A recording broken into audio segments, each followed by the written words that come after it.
प्रातः क्लास है 5/12/1968 गुरुवार को बाबा ने बोला रूहानी बच्चों को रूहानी बाप समझाए रहे।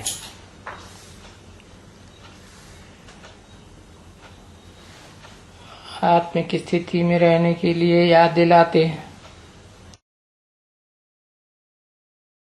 कि समझने वाले बच्चे भी रूह और समझाने वाला सुप्रीम टीचर भी रूह।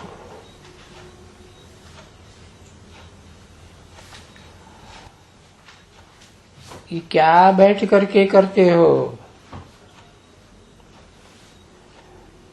ऐसे नहीं कि सिर्फ शांति में बैठते हो,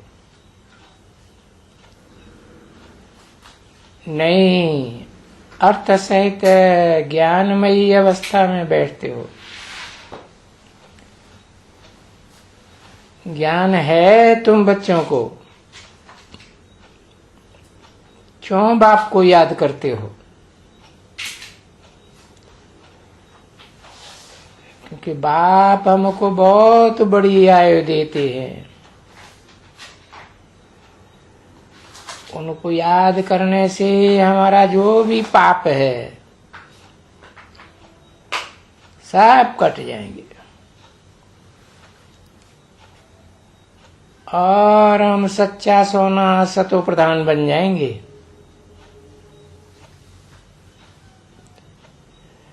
देखो कितना तुम्हारा श्रृंगार होता है, तुम्हारी बड़ी आयु हो जाएगी,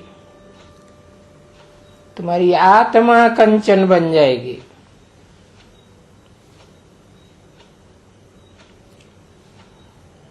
और अभी खाद पड़ी हुई है उस आत्मा में बहुत। इसलिए याद की यात्रा से ये जो इसमें आत्मा में कचड़ा पड़ा हुआ है विकारों का, रजोगुण का, तमोगुण का, वो सभी निकल जाएगा। इतना सब तुमको फायदा होने का है और फिर आयु भी बड़ी हो जाएगी और स्वर्ग के निवासी बन जाएंगे। अच्छा, स्वर्ग के निवासी बन जाएंगे और फिर बाबा आकर ज्ञान देंगे। उससे फिर क्या होगा?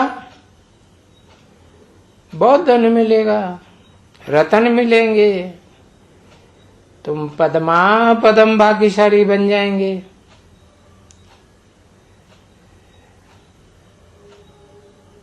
एक के लिए कहा जाता है मन मना भव।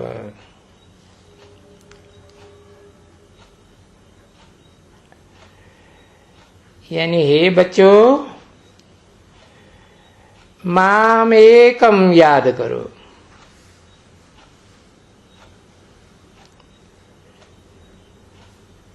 शरीर के लिए नहीं कहते हैं कि कोई शरीर के लिए कहते हो, क्योंकि बाप को शरीर है ही नहीं।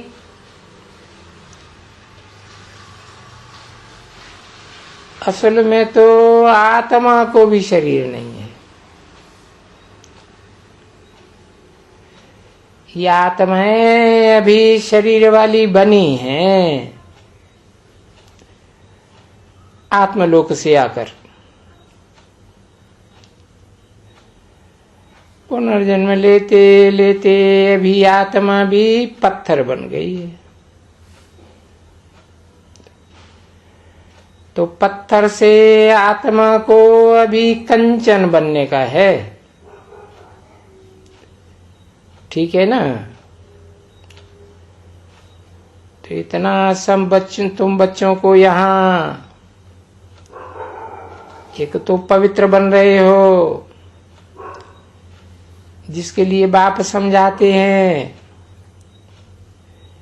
कि जन्म जन्मांतर तुमने पानी में स्नान किया है, बहुत स्नान किया, इस विचार से कि ये पानी से हम पवित्र बन जाएंगे, हम पतित से पावन हो जाएगा। परंतु रिजल्ट क्या हुआ कि हम और ही पतित बन गए, कोई फायदा नहीं हुआ। नहीं, और ही नुकसान में पड़ गए, क्योंकि ये है झूठी माया, झूठी काया, झूठा सब संसार। सारा संसार झूठ बोलने वाला है। उसमें भी नंबर 1 झूठ बोलने वाला कौन है? कहेंगे ये तुम्हारे गुरु लोग। बाप ने समझाया ना, जबकि मैं तुझे पार करता हूं, पावन बनाता हूं, तो फिर तुम्हें पतित कौन बनाते हैं?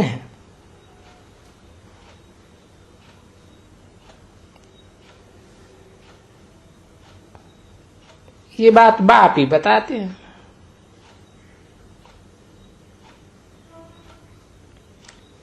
रावण की मत पर ये तुम्हारे साधु संत गुरु गुसाई ये शास्त्र वगैरह पढ़ते पढ़ते फील करते हो ना,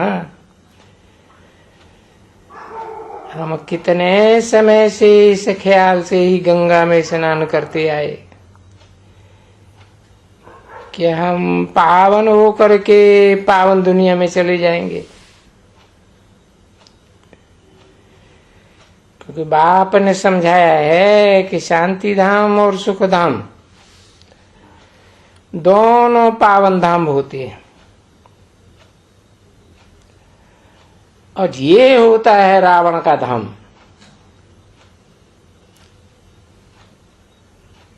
और वो होता है पतित धाम। ये तो याद कर सकते हो ना, ये कोई डिफिकल्टी तो नहीं है, मुश्किलात ही नहीं है। तो ये याद करने में कोई मुश्किलात हो? अच्छा, याद करने में कोई मुश्किलात भी नहीं है, न कोई को सुनाने में मुश्किलात होती है। कुछ न कुछ मुख तो खोलना चाहिए ना। तो जब भी कोई भी मिले तो उनको कहा जाता है, अपन को आत्मा समझ है, बेहद के बाप को समझो,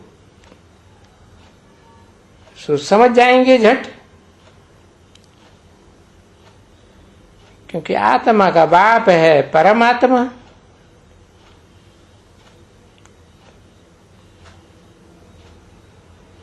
शरीर का बाप है इंडिविजुअली, एक एक का बाप।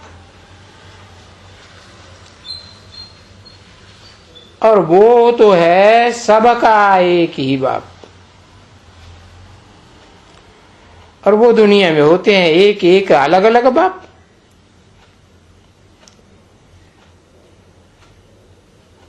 अब ये भी तो डिफिकल्टी नहीं है समझने में।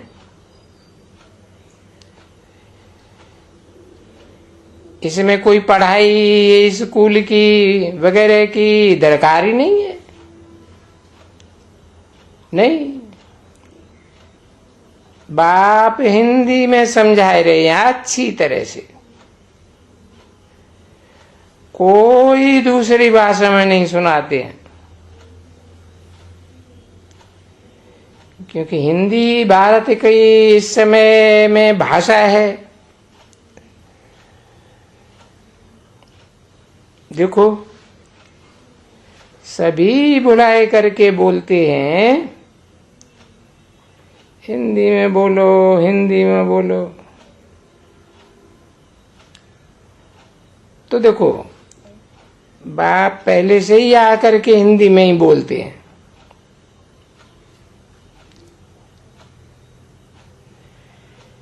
इसलिए तुम बच्चों को ही कहा जाता है। ये देखो कितने हैं पद्मा पदम के जेवर, पद्मा पदम भाग्यशाली। तो इनको ऐसे कहेंगे ना। आगे तुम कभी भी जब भी मंदिरों में जाते थे तो तुमको ये बातें कोई सुनाता नहीं था कि ये बहुत भाग्यशाली है, इनके पास बहुत धन है, ये लक्ष्मी नारायण विश्व के मालिक हैं, स्वर्ग के मालिक। परंतु बने कैसे ये तो मालूम होना चाहिए ना। तो ये कैसे बने किसको मालूम ही नहीं है। अभी तुम जानते हो बाबा हमको बताए रहे कि हम सहज राजयोग के द्वारा, बाप बताए रहे हैं मेरे से इन्होंने संगम युग पर कहे पुरुषोत्तम संगम युग पर ये राजभाग पाया है।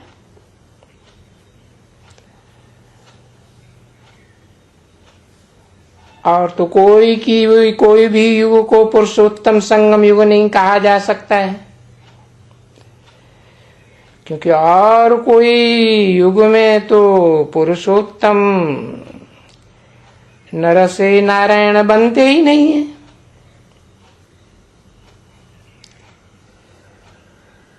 तुम अभी पुरानी दुनिया के युग वाले, अभी नई दुनिया के युग वाले बनते हो। नई दुनिया के युग को कहा जाता है सतयुग। ये बात भूलते तो नहीं है ना। तो वास्तव में इतना सा तुमको रोज रोज समझाने से बाप कहते हैं सिर्फ 2 अक्षर भी याद करो तो भी ठीक है, और अर्थ सहित याद करो। है ऐसे नहीं सिर्फ कह दिया शिव बाबा, अर्थ भी तो चाहिए ना। शिव तो उसे कहा जाता है जो सदा कल्याणकारी है। शिव उसको कहा जाता है जो सदा कल्याणकारी होने के साथ साथ सदा निराकारी स्टेज वाला है। निराकार आत्मा ही है, उनको अपना शरीर है ही नहीं। तो तुम ये शिव बाबा अक्षर तो बहुत याद करते आए। गीता पढ़ते हैं मन्मना भव मद्याजी भव, परंतु इसका अर्थ कुछ भी नहीं समझते कि इसका अर्थ क्या है। मन्मना भव, मेरे मन में हो जा, समा जा। और जब मेरे मन में समा जाएगा तो जो भी कर्म करेगा, यजन करेगा, मेरे लिए करेगा। तो मध्याजी भव। तो ये बात बिल्कुल ही नहीं समझते कि ये मन्मना भव किसने कहा, कैसे कहा। क्योंकि शिव को तो चंचल मन है ही नहीं। अब मन कहो दिल कहो बात एक ही है। तो शिव का मन किसे के ऊपर है? वो तो फिल्म वालों ने गीत बनाई दी, आज मेरा दिल आ गया है, गीत बनाए ना। तो बाबा कहते मेरा दिल किसे के ऊपर आ गया? भारत के ऊपर आ गया है। भगवान भारत पर आकर फिदा हुआ। भारत माने बा माने ज्ञान की रोशनी, रत माने लगा रहने वाला,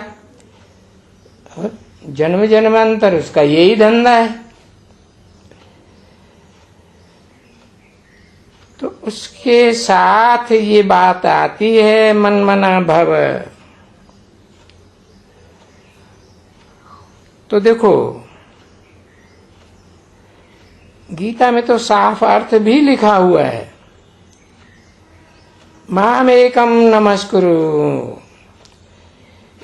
मुझे एक को नमन कर, बुद्धि से झुक जा, अपनी बुद्धि का देह अहंकार न दिखा। तो कहते हैं मामेकम याद करो। क्यों? क्योंकि मैं ही पतित पावन हूं। कहते हैं ना बच्ची, और तो कोई इस बात को समझा ही नहीं सकते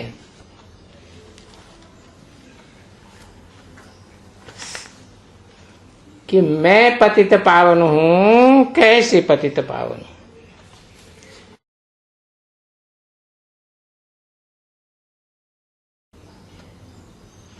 पाँच 12/1968 की प्रातः क्लास का दूसरा पेज। मैं पतित पावन हूं ये कौन कहते हैं? और ये कौन कहते हैं कि मुझे पावन बनाओ? वो जो पावन बनेगा तो जरूर वापस जाएगा ना बच्चे पावन धाम में।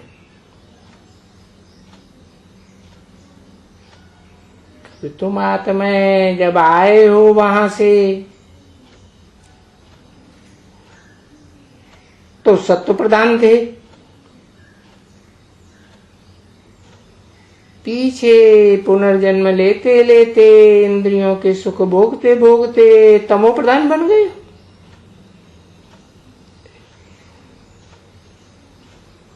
तो ये 84 जन्मों का भी 84 के चक्र कहा जाता है ना। ये ज्ञान भी तुम बच्चों को बाबा ने सुनाया और बताया कि अब ये 84 जन्म पूरा हुआ। और ऐसे भी कहते हैं हर 84 जन्म के बाद तुम फिर नया जन्म लेते हो। नया जन्म लेने नई दुनिया में जाते हो। नई दुनिया में फिर ये देवता बन जाते हो।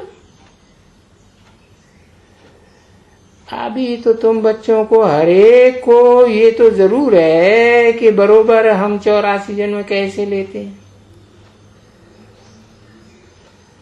अभी तो हम बाप को भी जानते हैं, बेहद के बाप को।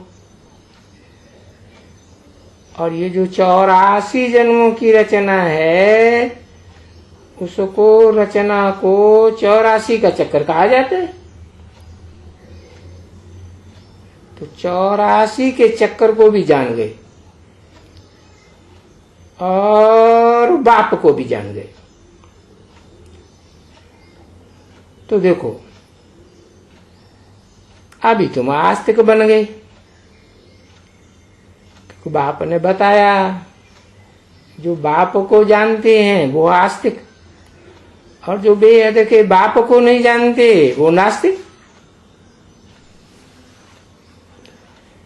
आगे तो तुम भी नहीं जानते थे, अब आगे को तो आगे ही कहेंगे ना। आगे का मतलब भविष्य में नहीं, पास्ट में जन्म जन्मांतर तुम नास्तिक थे,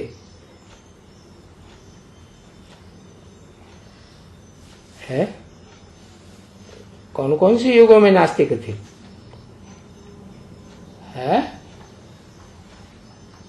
कहेंगे सतयुग, त्रेता, द्वापर, कलयुग, चारों युगों में बाप को जानते थे? नहीं जानते थे। तो कोई भी नहीं जानते, क्योंकि जो बाप आकर पढ़ाते हैं और अभी पढ़ा रहे हैं,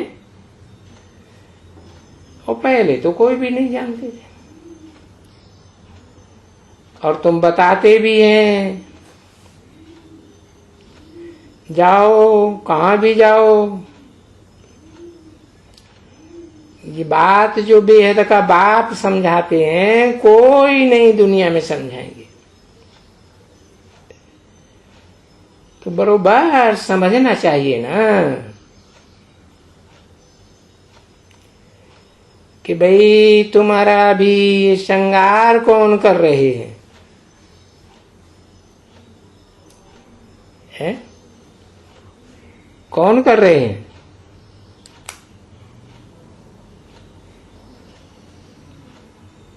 क्या कहेंगे?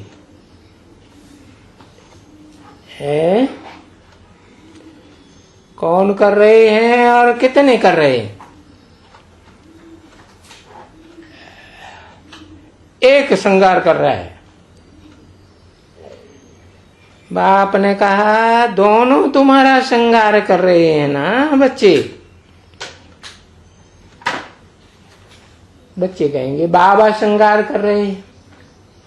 अब बच्चों को तो बता दिया निराकार और साकार दोनों के मेल को बाबा कहा जाता है। तो तुम्हारा श्रृंगार दोनों कर रहे हैं, क्योंकि प्रवृत्ति मार्ग है ना। दो के बगैर तुम्हारा श्रृंगार हो सकेगा? बताओ, है? विचार करो। दो बाप अगर न मिले,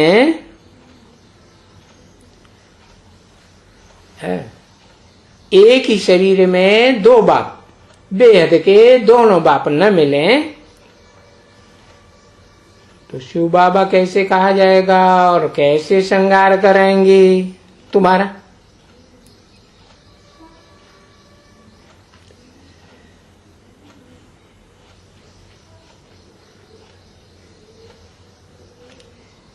कराएंगे क्या? ये ब्रह्मा कैसे श्रृंगार कराएगा? जब दोनों मिलते हैं तो कहा जाता है ना।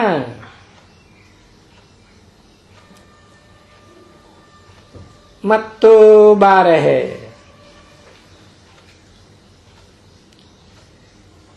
तो एक और दो मिलते हैं तो 12 होते हैं।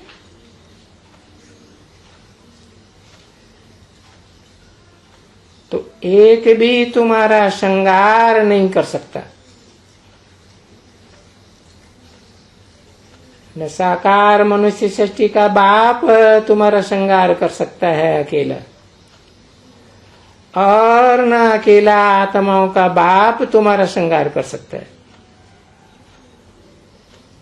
तो बहुत कहते हैं भगवान हमको प्रेरणा से, शक्ति से बल देते हैं, परंतु नहीं, दो बिगर तुमको बल मिल ही नहीं सकता, कभी भी नहीं मिल सकता। जब दो मिलते हैं और आकर के ये शरीर धारण करते हैं, ये शरीर रूपी रथ का आधार लेते हैं, तब तुम्हारा श्रृंगार हो सकता है। नहीं तो कभी भी तुम्हारा श्रृंगार हो ही नहीं सकता। ये जब दो मिलते हैं तब तुम्हारा इतना श्रृंगार होता है। देखो, तुम देखते हो ना, है? अभी तुम्हारा श्रृंगार कहाँ है? होता है? है?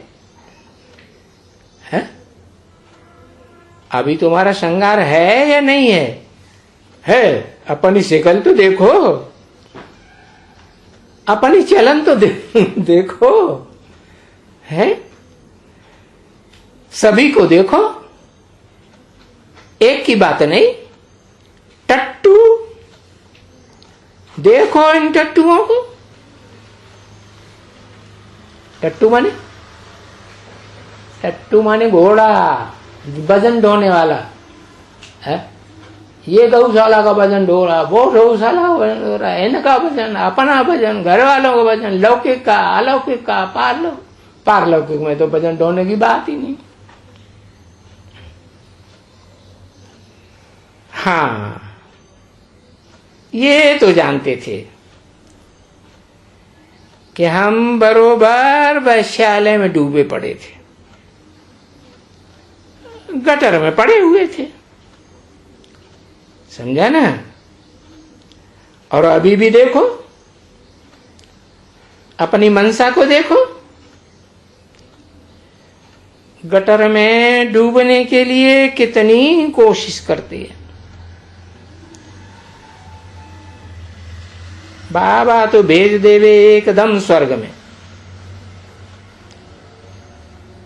और ये तो एकदम विषय वैतरणी नदी में कूदती है।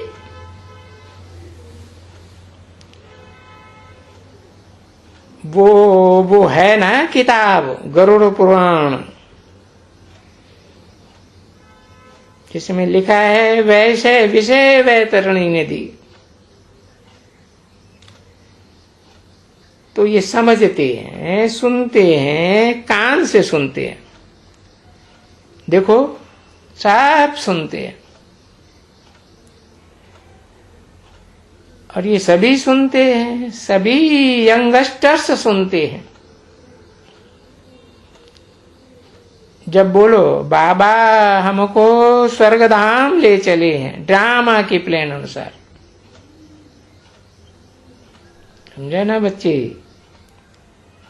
ये ड्रामा के प्लान के अनुसार बाबा बंधायमान है, ऐसे समझो, समझे। और रिस्पॉन्सिबल है, उनको ये ड्यूटी मिली हुई है, दोनों को। किनको? उनको, कि इस ब्रह्मा को, इसको या उनको? उनको ड्यूटी मिली है ड्रामा के प्लान अनुसार कि जरूर आएंगे। और हर 5000 वर्ष के बाद बांधे हुए यहाँ आने के लिए, और तुम बच्चों के लिए आने के लिए बांधे हुए हैं। जो तुमको श्रृंगार कराए, तो बाबा समझाते हैं ना बच्चे, योग बल से तो तुम पवित्र बन जाते हो, काया भी पवित्र बन जाती है, कंचन बन जाती है, आत्मा भी कंचन बन जाती, ठीक है ना।